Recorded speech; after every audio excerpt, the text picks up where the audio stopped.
What's up, everybody? This is Gary Owen. Get some. They asked me, where you want to film your hour special? I was like, Las Vegas. Where else? It's one of the best days of my life have been in Las Vegas. You know? Remember my first time in Vegas? I ran into Nate Dogg on the street. I said, you had the greatest rap lyric ever written. Lick my balls. That's the best rap lyric ever. Lick my balls. That song came out, I was in high school. I ain't know girls were licking balls. I was still trying to get a blowjob. Like, they lick the balls too? I called all my buddies up, like, we gotta get to the West Coast. Why? Girls are licking balls on the West Coast. And he said, it ain't no fun if the homies can't have none. I was like, you lick my balls, we together. I'm not sharing you with nobody. You my lady, forever my lady. Hey, what's up, everybody? This is Gary Owen with the Get Some podcast. You can listen to this on YouTube. Go to youtube.com/GaryOwenCom, or you can go to iTunes, search Gary Owen or United We Cast, or just put hashtag Get Some and see what pops up. It's either going to be my podcast or a porn podcast. I'm guessing. We had the NFL playoffs, the national championship game, which was amazing. And we had the Golden Globes with the Oprah speech. But the big topic that I think trumped just about everything, and it's not about Donald Trump, is the H&M ad. There was an H&M ad, which is a clothing store.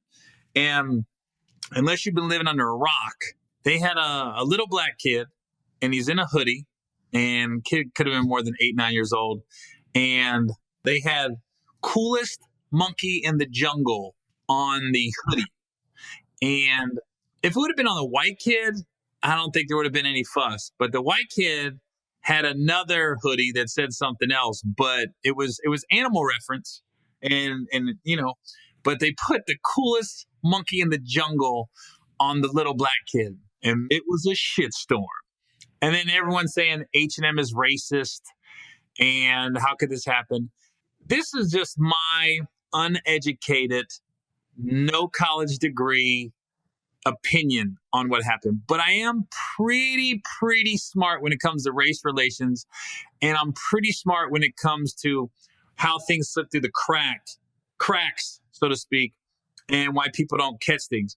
What I think happened personally is I think they probably had an array of hoodies. I don't think they was like, okay, we're going to give the black kid the coolest monkey in the jungle hoodie. I think what happened, and this goes to more minority hiring, honestly, and more minority, human resources. You need more black people basically in human resources, because this shouldn't have got to that point where it was advertised and nobody caught it. So to me, H&M had a lot of white people that work for that company that made these decisions that have no interaction with black people or don't pay enough attention to black culture to realize that this is going to be offensive.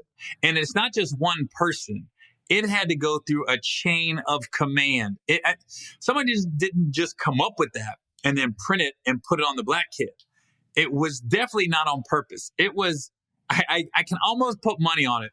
It was just a bunch of white people in a room coming up with cool slogans. You know, kids like the jungle, they're probably thinking of the Jungle Book and Curious George. And they say, oh, let's put coolest monkey in the jungle. Everyone likes to go to the zoo and look at the monkeys. I mean, I always like the monkeys with we called them bubblegum butts with the pink booties when I went to the zoo. Those are my favorites because it was funny because it felt like he was like, ooh, we're looking at his butt and it's pink. And I mean, I went to school with black kids when I was little, and they like the bubblegum booty monkeys too. And so what I think is it goes to a bigger problem with it just shows how separated we are as a country and how out of touch a lot of people are that are in these positions. And I mean, if I would have worked there, immediately I'd have been like, you know what's going to happen, right? Like if I'm not in a position to get fired or if you guys are really going to value my opinion on this, Don't put that hoodie on the black kid. And I would have advised, let's come up with a different slogan. Let's do coolest lion cub in the jungle. Let's do coolest snake in the jungle, anything. But there's no way I'm going to put coolest monkey in the jungle. And then they put it on the black kid. I went, oh, how did nobody catch this? That means the photographers, the makeup people, the printer, it's just everyone. It just goes to a bigger problem at H&M that says, you guys need minorities at your company to catch this stuff. And there's just no way they did this on purpose. There's no way knowing the backlash that's going to come from that. It is a direct result of being out of touch with a certain part of society that you probably, you haven't valued their opinion at this point. Well, you're going to get it now. And I guarantee you, H&M is going to start making donations to certain black charities. And I guarantee you, to make this right, H&M is going to start hiring more black employees. So if you want to look at the silver lining in all this, that's where I see it coming from. But I don't think they did it to be racist on purpose. So that's just my 2 cents on the H&M fiasco. That's how I took it. Probably got a bunch of old white people too that are in charge. But I was just like, oh, ow. And not sure what if the kids' parents have chimed in. And until the controversy came out, we did not know that there was such a T-shirt. Either of us can remember who was at the photo shoot at a particular day until the thing came out. Yeah. That's when we realized, oh, we have an issue at hand. I wouldn't see such a connection to anything other than my son modeling a shirt. And until the controversy now, with the whole furor that is going on, then you kind of look back and wonder if you had noticed it, what would be our initial or my initial response to it. It is not an overreaction when it comes to racism. Mm-hmm. Everybody should act differently based on their own opinions on what racism is. I know what racism is. I've been at the front. I have had racist remarks directed to me firsthand. Even with the name monkey, I've been called a monkey before on a cruise ship, and my reaction was the same as the world is reacting to me right now. But to put the T-shirt and the word monkey with racism, maybe that is not my way of looking at it. I'm just looking at Liam, a black young boy, modeling a T-shirt that has the word monkey on it. And I think everybody should respect different opinions based on racism. I don't know. I just... it's always what I say, the risk versus the reward. Like when people have told me I could say the N-word on stage and get away with it, I said, nope, it's not worth the risk for me to say the N-word. No matter how funny a punchline could be, I'll never say it, because I always say if there's 5,000 people in the audience and 4,999 people have been like, Gary, we're cool if you say the N-word, and I say it on stage, the one person that's offended is the one that's going to make all the noise, and that's all the media is going to go to, is that one person. And that is just it's not the same, but it still goes to, it's just not worth it. You got to know, when you put the word monkey or any kind of insinuation of a monkey and you put it on any black kid, black person, there's going to be backlash, and a lot of it.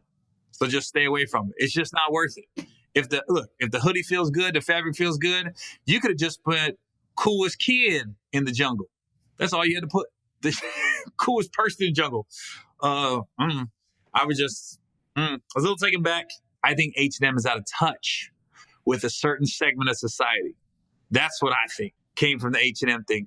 Because even when I was in the military, we used to go through. What was it? It wasn't racial. I think it was racial sensitivity training, because when I was in the Navy, you had people from all different backgrounds, religious backgrounds, racial backgrounds, economic backgrounds, cultural backgrounds.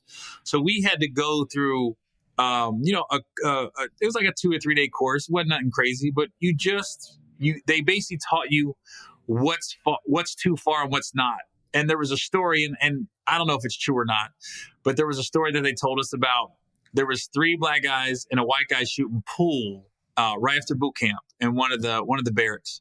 And the 3 black guys were throwing out the N-word to each other, blah, blah, blah, blah, blah, blah, blah. And then the white guy, who they said was from Nebraska, never been around any black people, he said it like, yo, take your shot, N-word. And the 3 black guys jumped him and beat the shit out of him.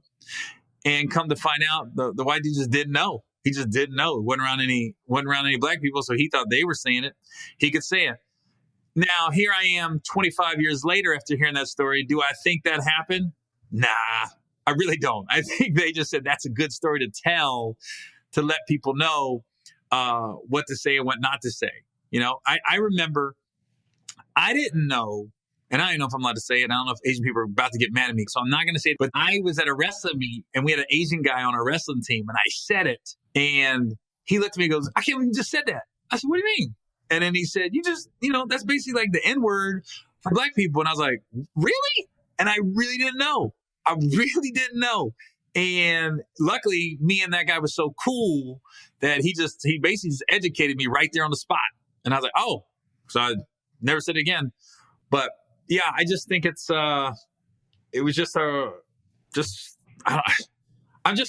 sometimes you're in awe about how out of touch some corporations can be. To be a multi-billion-dollar corporation, to be that successful, knowing all different kinds of people are buying your product, and to not know that was going to come back at you. That lets you know the people that were in charge of that certain promotion, that certain hoodie, are, I guarantee you, all white and all have very little to no black interaction. Any interaction with black people, very little. And it also tells you the lack of minority management at H&M to let that just happen and not even realize it. It's kind of mind-boggling. It's kind of mind-boggling because people say, a lot of white people say, I got black friends and how many black people was at your wedding?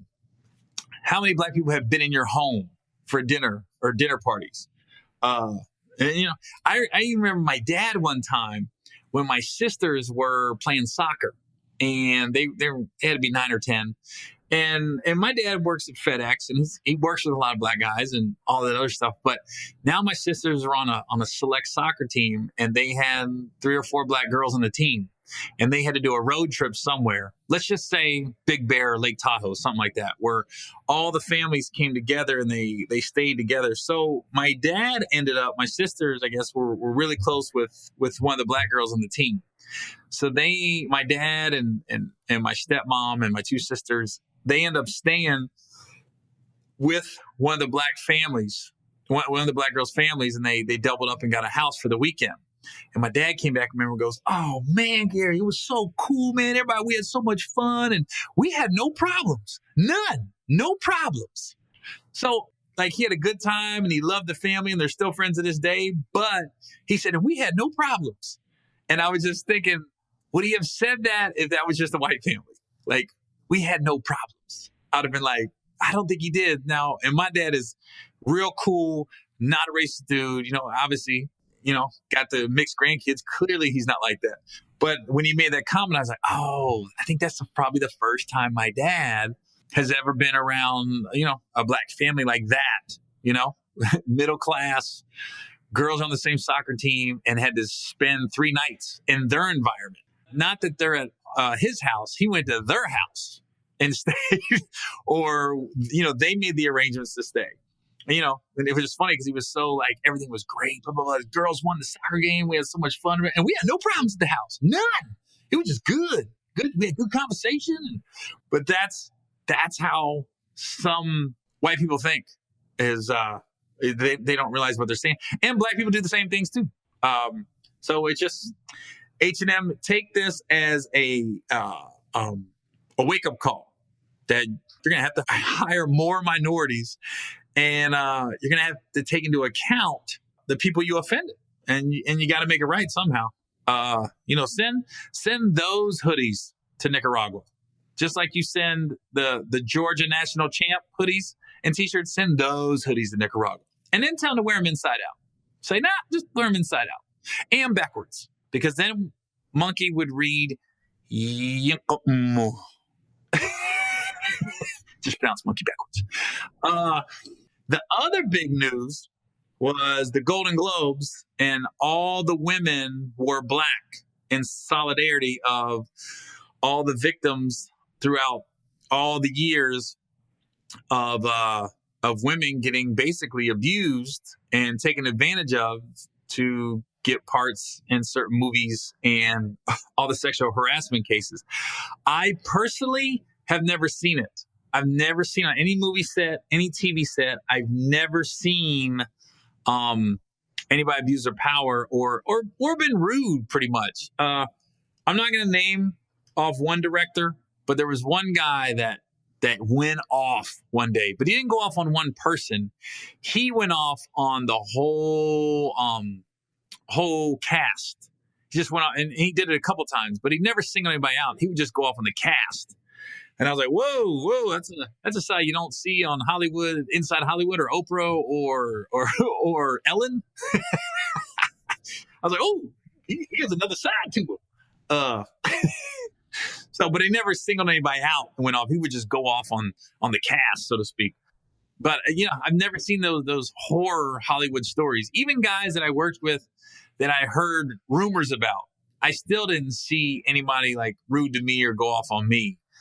I've been in this business long enough. I've seen guys show up messed up on drugs before, and they got through the day somehow, and but they were still cool. Because I've heard some stories about certain actors out there. They're like, oh, you don't work with him, or she's a bitch, or he's an asshole. But I just personally, I've never seen it. But I try to be cool with everybody on set. And I even try to talk to those people that they say, you might not want to talk to. Because I remember the first time I was kind of alone with Ice Cube on Ride Along. We were just kind of sitting next to each other in our chairs. And I tried to go to where they go. So I knew Ice Cube liked the Lakers. I knew he liked the Raiders. So I just, hey, what do you think the Lakers going to do this year? And it just started a conversation about sports. And that's what opened it up. When I met Wendy Williams on the set of Think Like a Man, I never met her before. So I just was just like, so you like LA or New York better? And then it just started a conversation. And I knew she was on the radio in Philly. And we just started talking about traveling in cities. So the good thing about being a comedian is we can kind of adapt to any situation because one, we're, a working stand-up comedian is well-traveled. So we've been to every city just about in the country, every major city you should have been in at some point. So you always have a rapport with whoever you're talking to in a room. So if you're on set and you got an actor or actress, you can easily be like, where are you from? And whatever they say, Baltimore, Milwaukee, Boston, Atlanta, you have a story about that city. And I think it disarms people and they feel like, oh, I kind of vibe with this dude. Because the thing about me, I'm from Cincinnati. So whenever they say, where are you from? I'll be like, Cincinnati. It's usually where the conversation ends. It's weird. Oh, okay. And it just stops. And I always call people and I go, yeah, that's usually how the conversation ends when I say I'm from Cincinnati. They might say Nick Lachey or a lot of people don't know Jerry Springer was our mayor, but that's usually where the conversation ends when I say Cincinnati.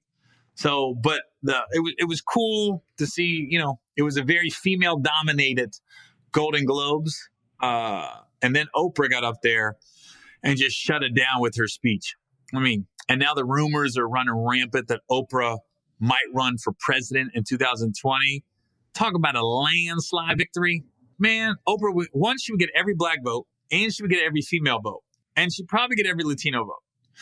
So you basically got white dudes that would have to keep Trump in office. And that's it. Everybody likes Oprah. And the KKK don't like black people, but I bet you they like Oprah. But I hate black people. Oprah's different, though. That's Oprah. Like, Oprah transcends race. Like, she's not even black. She's Oprah. She's her own shade. Like, she should have her own crayon. It's not even black. It's just the Oprah crayon. Because I was watching her speech, and I was so fired up, I forgot I was a dude. I was rooting on like I was a woman. I was like, talk about Oprah. Yeah, you gonna eat my pussy. You gonna, I ain't sucking no. You gonna eat my, every man and gonna eat my. I said, wait a minute, I'm not a female. Wait a minute, what am I talking about? I was so fine. There's been 2 people in my life that I've seen. The Oprah speech was one. The only other time I saw somebody speak and I got so caught up and I got it was I saw Louis Farrakhan speak live. And I'm so glad I did. Because one, I met him before he spoke. I was on the Tom Joyner cruise probably 8-9 years ago. And all the quote unquote celebrities, we had our own dining hall we would eat at. So people wouldn't take pictures and bother us while we're eating. And I was sitting there and this guy comes in and goes, oh man, you a funny dude, and shakes my hand. I'm like, yeah. I didn't know it was Louis Farrakhan's son. So I'm sitting here just talking to him. I don't know who he is. He's being cool. We're just BSing. And then his dad walks in and then, of course, when he walked in, all the celebs got up and they all started he'd go to table and say hi. And he came over and just said, hey, what's up? In his Louis Farrakhan voice, which I can't impersonate. And he was just cool, cordial and everything. And then that night, when you're on the Tom Joyner cruise, they always had a midnight concert. And it was funny. They got an ice skating rink on these boat cruises, and they would just cover the ice skating rink up. Black people ain't ice skating like that, especially on the Tom Joyner cruise. And so they would just cover it up and make it a big dance floor. And they'd always have these midnight concerts, and it was jumping, man. So this night was old school hip hop. It was like all the 90s, like Common went up, the Fat Boys went up, and they weren't fat anymore. And like Kumo D and just all the KRS-One and Eric Sermon. It was just, man, it just took you back to the 80s and 90s. I mean, it was said 90s, but it was really 80s and 90s. So the crowd is rocking. I mean, God, could I sound any more white? The crowd was rocking and they're going off. And then it's kind of over. And I'm like, that's got to be the end of the show. And then Farrakhan walked out on stage. And I'm thinking, man, why would he come out now? This is not the time to walk on stage. Crowd ain't trying to hear him right now. They're trying to party. I had never in my life seen somebody just stop a concert 75% through the concert, because there's still a couple more songs that had to be played, and literally turn the place out. I mean, it went from you're at a hip hop concert, everybody going nuts, hands up, partying, drinking, just taking you back to your childhood or your college years and stuff. And then he came out and everybody got quiet out of respect. And then he started to talk. And then in the classic Farrakhan way, he starts off soft-spoken. Then he got a little louder. And then he started having a sermon. And then he just started going and dropping like just all this knowledge. He's way too smart for me. And like I got so caught up in his speech, I forgot I was white. Because I remember him saying, we were the first people on earth. No matter what anybody says, the white history books that they brought and taught us when they brought us over here on boats, this is stuff he was saying. He goes, always remember, like, we were the first people. We were the original man. And I'm sitting there going, yes, we were the first man. And then I looked around like, hold on, he ain't talking to me. Oh, hold on, okay. I was like, well, we were second. I said, okay, silver medal. Like he was second, I'll take it. Yeah, silver's good. Okay, we gonna take the silver on this. But I was so caught up. Looking back at it, I'm so grateful and I'm so thankful that I got to see him speak live, because you get it now. Because a lot of people, you wonder, why do people follow certain people? So as soon as I saw Farrakhan speak, looking back on it, I'm like, I'm so glad I got to see that. I'm so glad I got to experience it. Because now every time I see him speak on TV, I get it. I get why people follow certain people. For me to hear Farrakhan speak like that, it's I can't even imagine what it must have felt like to see like Malcolm X speak, or Martin Luther King Jr. speak, or even take it back to Abraham Lincoln speaking, or Gandhi or Nelson Mandela, just being in their presence and hearing them speak. There's just some people that just can bring you into the world and you forget everything around you. You forget everybody. And it just made sense to me when I saw Louis Farrakhan speak. I went, oh, now I get it. I get why people follow him. I get why, he's one of those guys. He just got it. So anyways, Golden Globes. Also, Sterling K. Brown was the first African-American actor to get a Golden Globe as a lead in a TV drama. He gave a pretty good speech, but it got lost. Everybody's speech got lost when Oprah went up there. Now, a show I haven't seen, but I want to see is Big Little Lies, because that won a lot of awards. And I've heard good things about that. That's the Reese Witherspoon show with Nicole Kidman. So I want to start looking that up and catching up on that. And I really want to see the I, Tonya movie now, because the good thing about these award shows when I watch them is they start announcing movies that might have just came out, like The Post. I mean, Meryl Streep and Tom Hanks. And they could read the phone book and I'd watch it. They just some people just have it. Like, there's not too many people that could be in a movie like Castaway where Tom Hanks would just by himself. And not too many people can pull that off. Like Will Smith kind of pulled that off in I Am Legend, but you had the zombies and everything and you had all the flashbacks. So there was action in that. And you felt like his life was in danger when the zombies came out. But like Castaway, there's not too many people that could pull something like that off and keep you just riveted like Tom Hanks did. I mean, Leonardo did it in some respect with The Revenant, when he didn't have a lot of lines in that movie at all. He was just, he was just like trying to find the dude that killed his son, basically, and get healthy after getting attacked by a bear. But what Tom Hanks did in Castaway, man. And then what I had heard was I talked to somebody that worked on that film, and they said it was funny because they shot most of it, or not most of it. They shot about half of it, and then they had to leave for like 4 months, and Tom had to get skinny to shoot the next half of the movie.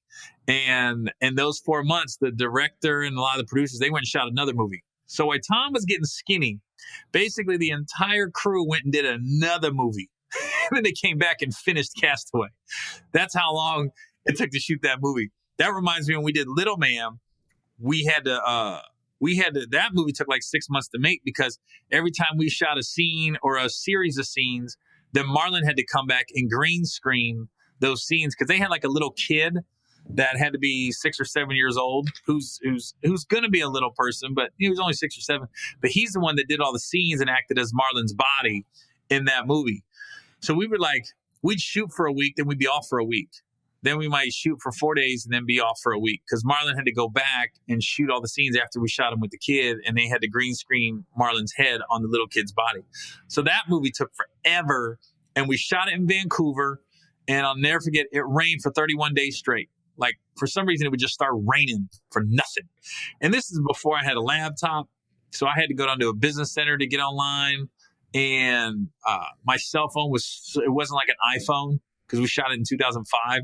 So only thing I did was play blackjack on my phone all day. I had like a burner phone for the 3-4 months I was in Vancouver shooting a movie. Talk about bored. And the ESPN in Canada, they didn't show a lot of basketball and football, because we shot it during football season. It was hockey and boxing for some reason. And that's how I got excited about the UFC, though, because it was the first season of The Ultimate Fighter, and it came on one of the channels, and I would watch it. And that's how I got to be an Ultimate Fighter UFC fan, is shooting that movie in Canada. I'm sure I would have eventually caught up with the UFC, but this is before it hit. And it was right when it was getting sanctioned. You know, because before UFC was just a free-for-all. There wasn't like a weight class, and people was just getting knocked out, and all this illegal shit was going on. But then Dana White bought it, and they were trying to make it safe and, you know, almost an art form, because boxing is an art form, and now UFC has turned into a sport, but it also is an art form. And it was transforming at that time. And I remember Josh Koscheck was on it. That's who he was like the asshole on the show. I remember that in the house. And he was the black guy with the blonde hair. But enough about that. All right. Alabama and Georgia. Man, talk about a game. Talk about a nutsack that Nick Saban has. He pulls his starting quarterback for the last 2 years, Jalen Hurts. And in the second half, he puts in Tua Taluilui Tui Tui Tatu Tui Tui Tui. I have a hard time with his last name. I'm just going to call him Tua. And I'm like, the kid is a true freshman from Hawaii. He comes in and, he made a few mistakes, an interception here, pushed it. But it was funny, before that kid even came in the game, I was watching it with my son and my road manager, Brad. And my road manager, Brad, is a huge Alabama fan. And I told Brad, I said, look at his face. Look at his eyes. Before he even came in the game, I said, he knows he's the best player on the field. Even if he's not, he feels it. He feels like he's the best player on the field. And I saw when he put on his helmet, he was like, I got this. Almost like they don't even know. They don't even know what's coming their way. And I was in awe of that kid's confidence. And if you go to my Instagram page, I was actually, when the game was over, I was making fun of my son because my son said, Dad, is that guy a true freshman? And I'm like, yeah. Is that quarterback a freshman? Yeah, Austin. He's 2 years older than you. Get your life together. You're 17. Come on. Roll Tide, baby. Congratulations, Nick. Maria. 17 years old, Austin. Time to get your life together, bro. On the college level, and yet you get to start in the biggest game Look. of your life. Look. When did you find out that you were going in? I mean, I found out when we were in the locker room. Austin, when he was a senior, you were a sophomore in high school. You made the statement that, Tua, you're going to start out the second half, and, we're going to rotate the quarterbacks. See how things. You guys could have played AAU basketball together. What went through your mind when Coach let you know you're about to play in a national championship game? My parents would be mad, but You guys could have been on the same T-ball team. first and foremost, I just like to thank my Lord and Savior, Jesus Christ. Within Austin, all things are time to get saved. I need you to play football. Thank your Lord and Savior, Jesus Christ. It was a team effort tonight. Nothing? I was just giving my son some shit. But I was just like, man, I did a tweet and I said, thanks, Jalen Hurts, for a great career at Alabama, because you're not going to see the field next year. There's just no way he's going to be the quarterback next year for Alabama. The only way he plays again is if Tua really messes up. And you got to be terrible to mess up the quarterback job at Alabama, because you got, on any Alabama team now, you got at least 15 guys going to be in the NFL. At least. So that Tua kid, they should have stayed. And the Georgia quarterback, he was a freshman. There were so many true freshmen just balling.